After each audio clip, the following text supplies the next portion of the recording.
Hello जी, नमस्कार। स्वागत है आप सभी का मेरे इस यूट्यूब चैनल पे। आज के इस वीडियो में हम लोग देखने वाले हैं कुछ बहुत ही इम्पोर्टेंट टॉपिक, जिसका नाम है कि कोई भी फ्रेशर जब किसी कंपनी को ज्वाइन करता है तो सबसे इनिशियल स्टेज जो होता है, सबसे पहला स्टेप जो होता है, वो कंपनी की तरफ से ट्रेनिंग दी जाती है। उस ट्रेनिंग को कंप्लीट करने के बाद जब आपको पहली टास्क असाइन होती है तो वो किस तरह का टास्क होता है, उसे आप कैसे अप्रोच करते हैं, किन किन केसेस में आपको जब टास्क असाइन होती है तो आपको डॉक्यूमेंट्स दी जाती है, जिस डॉक्यूमेंट्स को आपको पढ़ कर समझ कर उसके हिसाब से आपको प्रोसीड करना होता है उस टास्क को कंप्लीट करने के लिए। उन सारी चीज़ों को आज हम लोग डिटेल में कवर करेंगे ताकि कुछ भी बाकी रह ना जाए। कोई फ्रेशर अगर इस वीडियो को देख रहा है तो उसे पहली बार जब टास्क मिले तो उसे कोई दिक्कत ना आए। जैसा कि आप लोग देख सकते हैं, यहाँ पे मैंने अपना लैपटॉप ओपन कर रखा है। इसमें एक फ़ाइल मैंने ओपन कर रखा है। ये फ़ाइल जनरली क्या होता है कि कॉन्फिडेंशियल होता है कंपनी की तरफ से, तो ये हम लोग शेयर नहीं कर सकते हैं आपके साथ। इसीलिए हम इसमें कुछ जो भी इम्पोर्टेंट पॉइंट्स होते हैं जो फाइल्स के अंदर हैं, वो सारी चीज़ को लेकर मैं डिस्कस करूँगा। हम लोग डिस्कस कर सकते हैं, बाकी जो फाइल्स के जो कॉन्फिडेंशियलिटी है वो चीज़ हम लोग शेयर नहीं कर सकते हैं। तो देखते हैं और जो भी इम्पोर्टेंट टॉपिक्स है हम कवर करते हैं। अगर इसके अलावा जो भी टॉपिक्स हम कवर कर रहे हैं उसके अलावा अगर कुछ चीज़ें आपके मन में डाउट रह जाती है, उन चीज़ों को आप कमेंट सेक्शन में हमसे पूछ सकते हैं विदाउट एनी हेजिटेशन, और उन सारी चीज़ों को मैं डिटेल में कवर करूँगा। अगर कोई ऐसी टॉपिक है जिसमें बहुत ही डिटेल्ड एक्सप्लेनेशन चाहिए तो मैं उसके रिलेटेड एक dedicated video, separate dedicated video बना दूंगा। तो चलिए आज की इस वीडियो को आगे बढ़ाते हैं और शुरू करते हैं। Let's get started. तो सबसे पहला कि जब आपकी ट्रेनिंग कंप्लीट होती है तो जो आपको टास्क्स मिलते हैं, जैसा कि मैं स्टार्टअप कंपनी में काम करता हूँ, तो मुझे जो जिस तरीक़ा से मुझे पहला टास्क मिला था वो मैं आपके साथ शेयर करता हूँ। जो हमारे टीम मेंबर्स में जो लीड थे वो उन्होंने आकर वर्बली मुझे बताया था कि ये टास्क के रिक्वायरमेंट है, ये हमारी प्रोडक्ट है। उन्होंने अपना वेबसाइट दिखाया था, उसमें जो भी चेंजेस करने थे वो चीज़ हमें बताया था डायरेक्टली वर्बली। उसमें कुछ ऐसा नहीं था कि कुछ हमें डॉक्यूमेंट्स दे रहे हैं ऐसा कुछ। तो उनके बातों को हमने नोट कर लिया नोटपैड पे, और उसके अकॉर्डिंग मैंने काम किया, और वो काम कंप्लीट होने पे मैंने उनको वर्बली जाकर इन्फॉर्म किया कि हाँ जी मैंने ये काम कंप्लीट कर दिया है। बट जैसे जैसे एक्सपीरियंस बढ़ता जाता है, जब आपके जो टीम मेंबर्स हैं, जो सीनियर हैं, वो देखेंगे कि हाँ आप जो उनके दिए हुए काम को अच्छे ढंग से कर ले रहे हैं, तो वहाँ से एक्चुअल स्टेज, जो एक्चुअल टास्क होती है इंडस्ट्री लेवल पे, वहाँ से स्टार्ट होती है। आपको एक जीरा आईडी की एक जीरा टूल होती है, उसमें आपकी एक आईडी क्रिएट होगी कंपनी के तरफ से। उस आईडी में सारे टास्क्स, आगे आने वाली सारे टास्क जो भी आपको असाइन होती के डिटेल्ड सारी चीज़ कवर्ड होंगी उस टूल्स पे। उसको ट्रैक भी करना होगा कि आपने क्या प्रोग्रेस किया है काम पे, कब आपको असाइन हुई थी, वो सारी चीज़ उस टूल पे ट्रैक होते रहते हैं, और उन्हें आपको समय के साथ अपडेट करना होता है। तो उसके बाद जब हमारी इस तरीक़ा से जो टास्क मिलती थी वर्बली, और वो सारे स्टेजेस कंप्लीट होने के बाद जब मेरी आईडी क्रिएट हुई थी, तो जो मुझे पहला टास्क मिला था मैं उसको डिस्कस कर रहा हूँ आप लोगों के साथ। तो वो किस तरीक़ा से मुझे आया था वो मैं बता रहा हूँ आप लोगों को। उसमें क्या हुआ था कि जीरा आईडी में मुझे एक, उसको हम लोग जनरली जीरा आईडी भी कहते हैं या केस आईडी भी कहते हैं। तो जो केस आईडी होती है ना, उसमें आपको केस आईडी असाइन हो जाएगी, या फिर आपको मेल भी आ जाता है, वो इंटरलिंक्ड होता है आपके कंपनी के मेल से। जैसे ही कोई सीनियर्स आपको कोई टास्क असाइन करती है तो वो चीज़ आपके मेल पे आएगी और आपको अपडेट मिल जाएगा कि हाँ आपको कुछ टास्क मिला है, वो आपको करना होगा ये चीज़। और जनरली कभी कभी जो लोग आपको टास्क असाइन करते हैं वो भी आपके जो कंपनी में कम्युनिकेशन पर्पज़ के लिए जो टूल्स यूज़ होते हैं, जैसे हमारे केस में स्काइप यूज़ होती थी, तो वहाँ पे जो सीनियर आपको टास्क असाइन करेंगे वो वहाँ पे उस केस आईडी को शेयर कर देते हैं कि भाई ये केस आईडी मैंने तुझे असाइन की है, इस पे तुझे काम करना है। तो ये दो तरीक़ा से आपको पता चल जाएगा कि आपको क्या टास्क असाइन है, ठीक है। तो पहली टास्क मुझे मिली, वो हम अब डिस्कस करते हैं। उस टास्क में क्या था कि सारे डिटेल्स लिखे थे कि जो टास्क की टाइटल होती है, सबसे पहले हेडिंग कि भाई उस टास्क में क्या है वो चीज़ होती है। तो वो केस आईडी को मैंने विज़िट किया जीरा टूल के अंदर। वो जीरा टूल जो मैंने आपको बताया था कि अकाउंट मिलती है आपको ऑर्गेनाइजेशंस की तरफ से, उसको मैंने विज़िट किया और वहाँ पे मुझे जो केस आईडी असाइन हुई थी उसको मैंने ओपन किया और उसको मैंने पढ़ा, पूरा गो थ्रू किया कि भाई उसमें क्या क्या चीज़ मेंशन्ड है। उसमें एक डॉक्यूमेंट अटैच्ड थी, उस डॉक्यूमेंट को मैंने डाउनलोड किया और उसको गो थ्रू किया।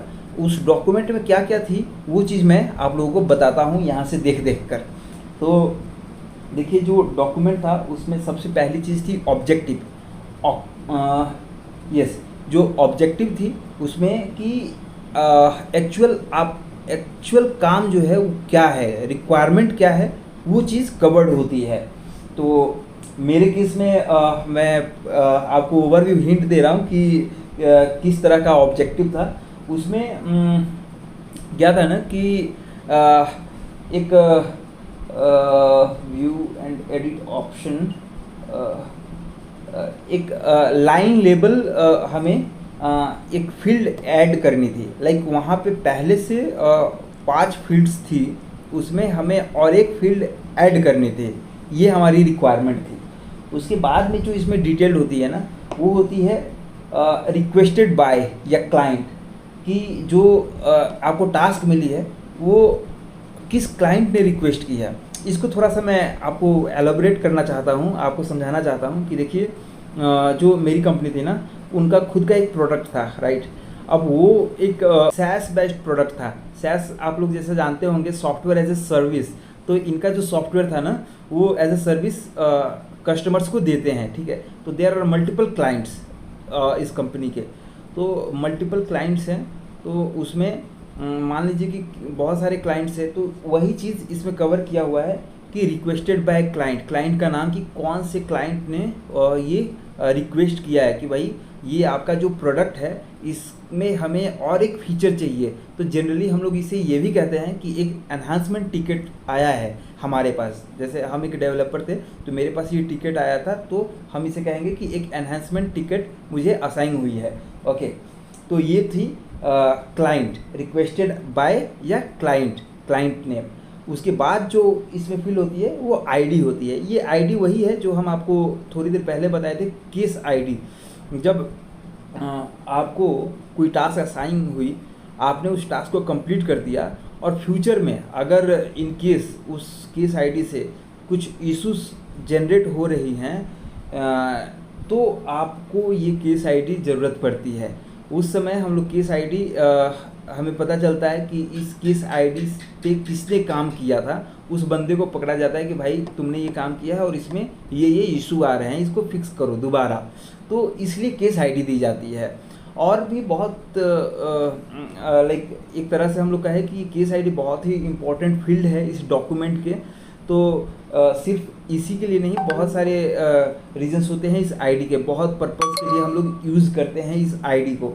उसके बाद और भी काफ़ी सारे चीज़ इसमें कवर्ड होते हैं, जैसे डेट, कब ये क्लाइंट की तरफ से रिक्वेस्ट आई थी, फंक्शनल एरिया, किस टाइप की फंक्शनलिटी हम लोग डेवलप करने जा रहे हैं, या फिर उस प्रोडक्ट का नाम, जनरली किस प्रोडक्ट के किस सेक्शन में हम लोग चेंजेस लाने जा रहे हैं, उस चीज़ की इसमें डिटेल लिखी होती है। उसके बाद में इसमें वर्जन भी दी जाती है। जैसे कभी कभी क्या होता है ना कि एक टास्क आई है, उसी में कुछ और एडिशनल चीज़ हमें ऐड करनी होती है। ऑलरेडी एक जो पहले से हमारी एक प्रोडक्ट थी उसमें हमने कुछ एडिशनल एनहांसमेंट किया। अब वो एनहांसमेंट करने के बाद हमें उसमें कोई और एक सब टॉपिक लाइक कुछ और एडिशनल, सपोज जैसे हमें एक फील्ड ऐड करनी है। अब बाद में पता चला कि यार जो मैंने फील्ड के लिए एक इनपुट बॉक्स सपोज ऐड की है यूआई पे, तो वो कह रहे हैं कि भाई उस फील्ड के अंदर हमें कुछ प्लेस होल्डर नेम देना है। तो वो kind of related to the previous case ID हो गया ना।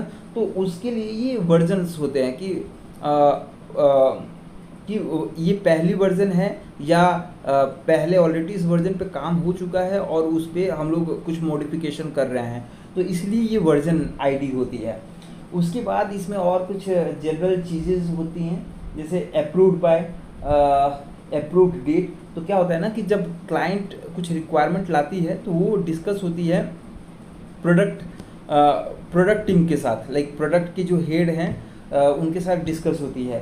तो वो पहले रिक्वायरमेंट समझते हैं, अगर वो मॉडिफिकेशन पॉसिबल है तभी इस चीज़ को अप्रूव किया जाता है। तो इसमें ये लिखा जाता है कि ये जो रिक्वायरमेंट है ये किसके द्वारा अप्रूव की गई है, ठीक है।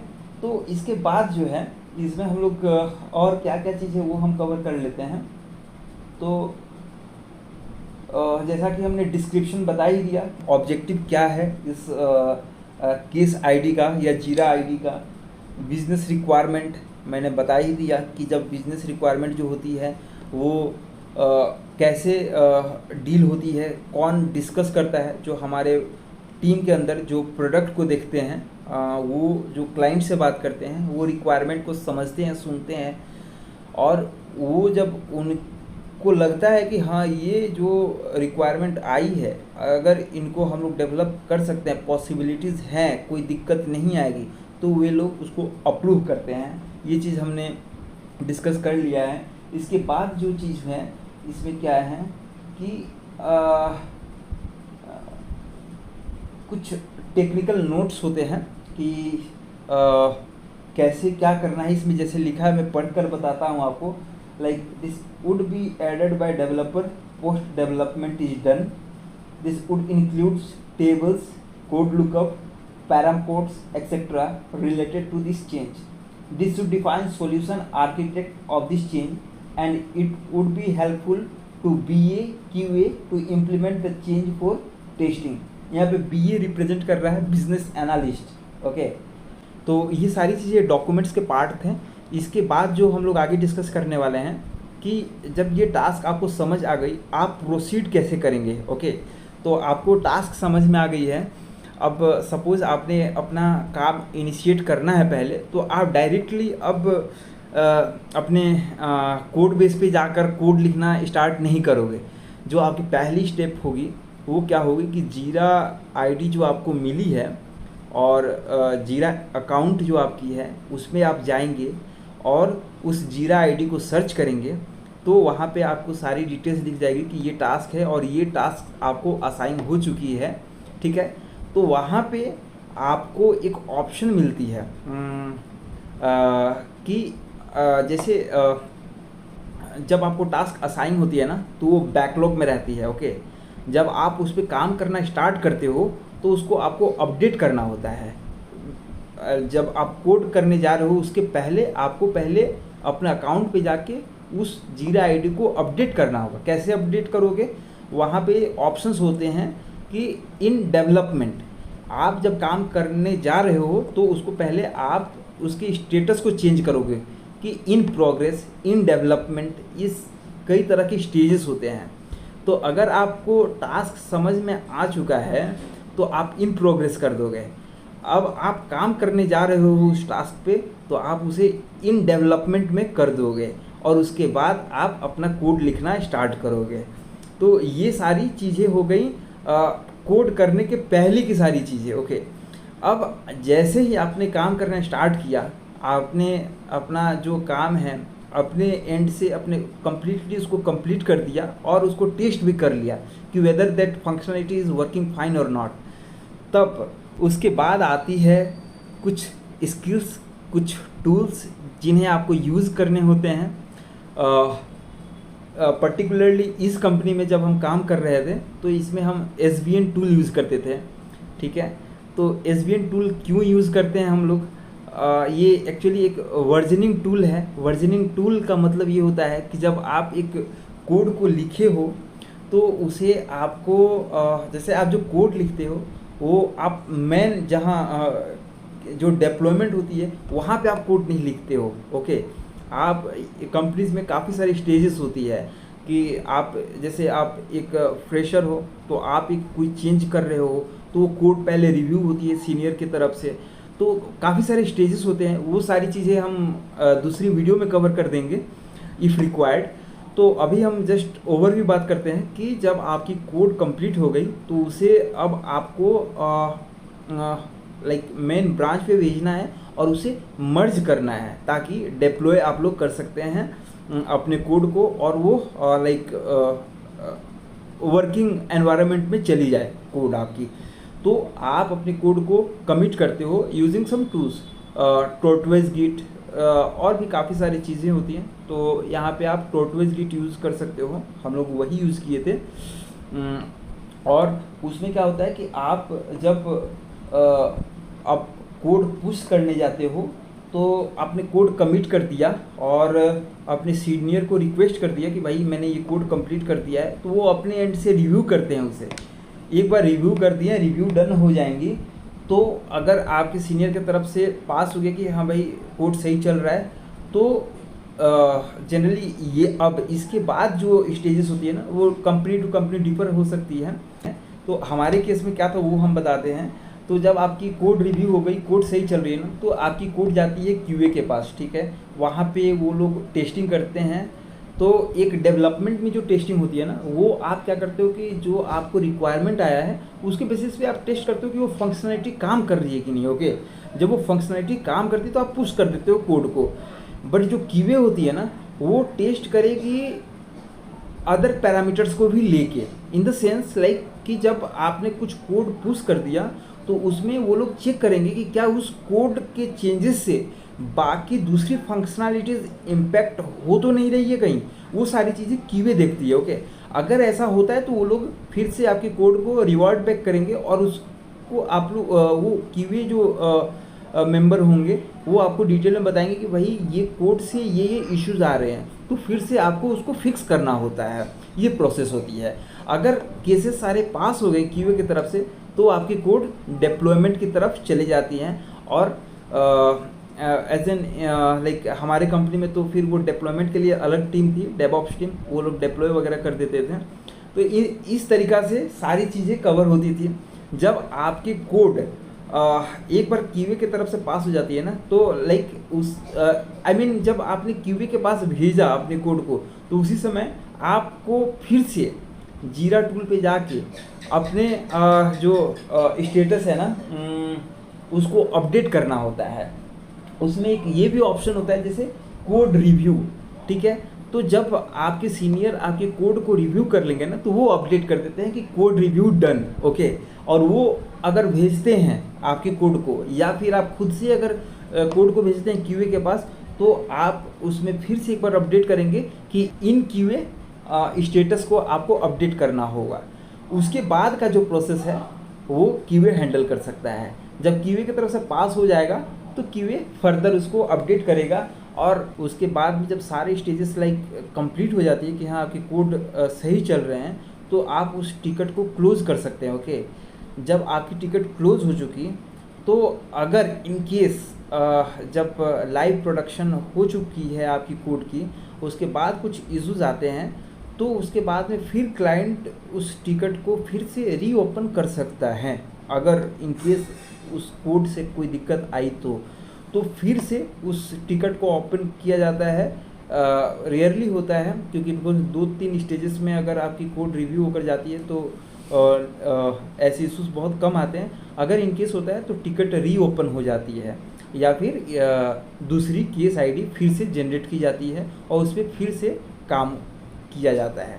तो ये सारे प्रोसेस थे कि किस तरीक़ा से टास्क को हैंडल किया जाता है किसी भी ऑर्गेनाइजेशंस में। और इसके अलावा अगर कुछ भी रह गया हो, मैंने अपने एंड से सारी चीज़ कवर किए हैं। अगर आपके मन में अगर कोई किसी भी तरह का डाउट आता है तो आप विदाउट हेजिटेशन उसको कमेंट सेक्शन में लिखें, उसको हम पढ़ेंगे, समझेंगे और उसको रिप्लाई करने की कोशिश करेंगे। अगर मैंने ऑलरेडी मेंशन किया है कि अगर कोई टॉपिक ऐसा हो जो कुछ लंबा एक्सप्लेनेशन रिक्वायरमेंट हो तो मैं उसके लिए एक डेडिकेटेड सेपरेट वीडियो बना दूंगा। सो तब तक के लिए बहुत बहुत धन्यवाद बने रहने के लिए, और आगे आने वाले वीडियो के लिए हम लोग देखते रहेंगे इसी चैनल को और जुड़े रहेंगे। तब तक के लिए बहुत बहुत धन्यवाद।